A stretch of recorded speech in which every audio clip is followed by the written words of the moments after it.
Du coup, je me suis mis à lire des textes. Mais s'il n'y a pas trop, c'est bien. Le problème, quand on lit trop de textes, on n'écoute pas. J'ai toujours dit au prêtre quand je peux, hein, pas toujours, quand la fin m'arrive, pas toujours quand je peux, oui. Quand j'ai l'esprit, cet été, j'ai vu une prêtre magnifique, un jeune. Bon, j'ai profité qu'il était jeune, le pauvre. Elle a lu son sermon, vacances, bon, qui est déjà très catholique, très chrétien. Mais je dis, mais qu'est-ce que tu racontes? Tout toi, parfois les jeunes, qu'est-ce que tu racontes? Quand tu aimes quelqu'un, tu ne vas pas prendre un papier et lui dire, tu ne vas pas un discours, je t'aime. Ensuite, tu vas voir quelqu'un qui meurt, ton père ou ta mère, je ne sais rien, ton frère qui est mort, sa femme, tu ne vas pas le lire en papier, non? C'est une folie. Ça, c'est la France, l'Europe, l'Allemagne, beaucoup de pays européens. Cette histoire de ne pas croire à l'inspiration, justement. Ne pas croire à l'inspiration, Dieu inspire. Un homme spirituel disait ça au prêtre, il disait, vous préparez bien, et vous parlez ce que Dieu vous inspire. Parfois on dit le contraire. Excusez-moi, on dit le contraire. Comme disait Picasso, hein, ah, c'est bon, si terrifiant cet homme, terrifiant. Ah mon Dieu, c'est difficile même à parler de lui. Mon Dieu, comme on a des hommes qui sont si grands, si chers, qui valent tant de millions dans le monde. Il disait, si j'ai un tableau à faire, si je sais ce que je vais faire, pourquoi le faire? Bon, ça c'est très bon. Mais sa vie il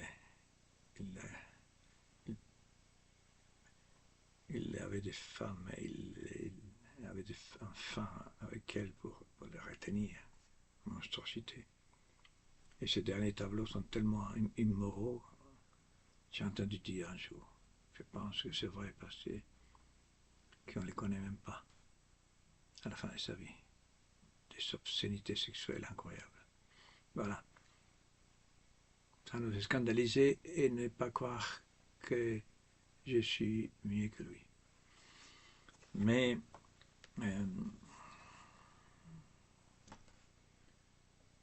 l'éternelle séparation te lève et la vie. Pas facile ces questions-là. Alors, donc, je vais vous lire encore deux textes, du coup. Regardez. Et donc, il dit ça à Valentinien. Et, alors, maintenant, c'est...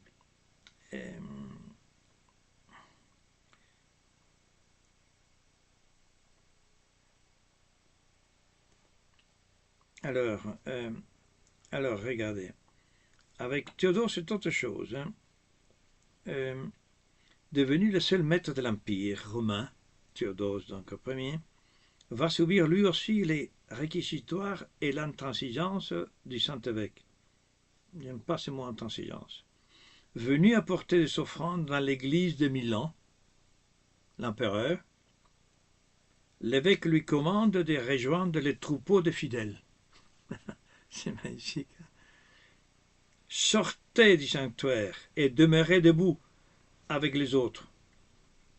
La pourpre fait des princes et non des prêtres. Incroyable, imaginez-vous nos évêques parler comme ça. Un Macron qui a voulu parler à l'intérieur de Notre-Dame. Heureusement qu'il n'a pas fait, mais on a failli de peu. Ce n'est qu'un debout, un début. Bah, parce que cet homme, donc Théodose, il avait tué des chrétiens, massacré des chrétiens qui se sont révoltés justement parce qu'il voulait imposer sa volonté sur des vicariens justement. Et alors, il retourne à Milan et l'empereur se rend à la basilique pour entendre l'office. Saint Ambroise sort pour l'accueillir. Plus exactement, pour l'excommunier. Je disais aux évêques, mon Dieu, qui suis-je pour parler aux évêques, mais dans ma lettre, petite lettre, comme les évêques des États-Unis, ils ont excommunié les personnes qui étaient pour l'euthanasie. Mais c'est notre cher pape Léon XIV qui devait la même chose. Excommunier. L'excommunication, c'est un signe d'amour, attention. Hein. C'est le dernier geste d'amour pour l'Église, quand il n'a plus rien. Donc quand il les met dehors, va voir dans le monde ce qui se passe dans le monde. Ça veut dire ça, ça dit de la communion catholique. Mais pas pour les condamner, au contraire, pour qu'ils aillent voir quelle est la souffrance en dehors de l'Église. Et peut-être là, tu vas revenir. C'est le seul moment que tu peux revenir, parce que dedans, ça ne change rien dans ta vie. Tu comprends? Hein? Donc, c'est un texte de miséricorde, l'excommunication. Bien sûr. Mais on croit que c'est un châtiment, pas du tout. Alors, c'est la même chose avec les divorcés, par exemple, les personnes qui ont divorcé, et la personne qui a divorcé, voilà, ne peut pas communier.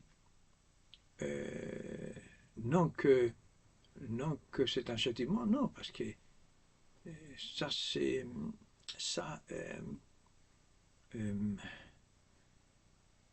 une parole magnifique. Chaque fois qu'il y a la communion, je peux pas.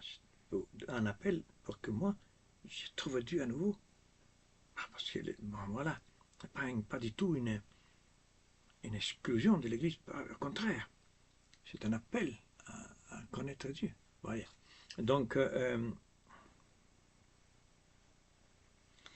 l'évêque lui refuse l'entrée du sanctuaire.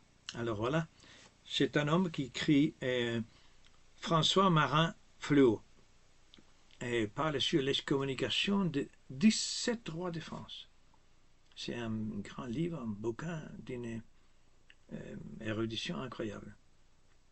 Et alors, il dit, guillemets, « Il semble, Seigneur, que vous ne compreniez pas toute l'énormité de votre crime.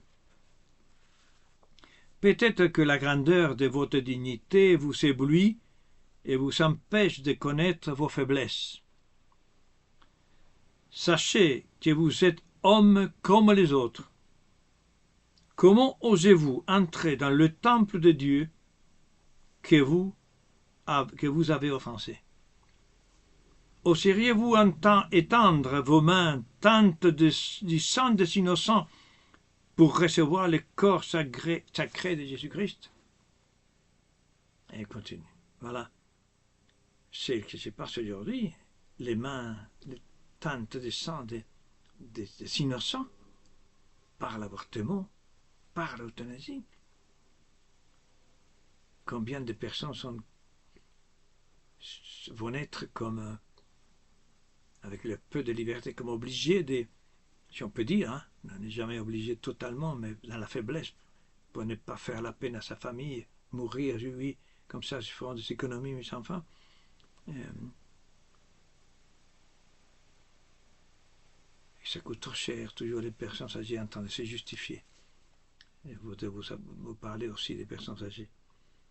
Alors, pendant 8 mois, 8 longs mois, l'empereur se soumet à l'autorité spirituelle.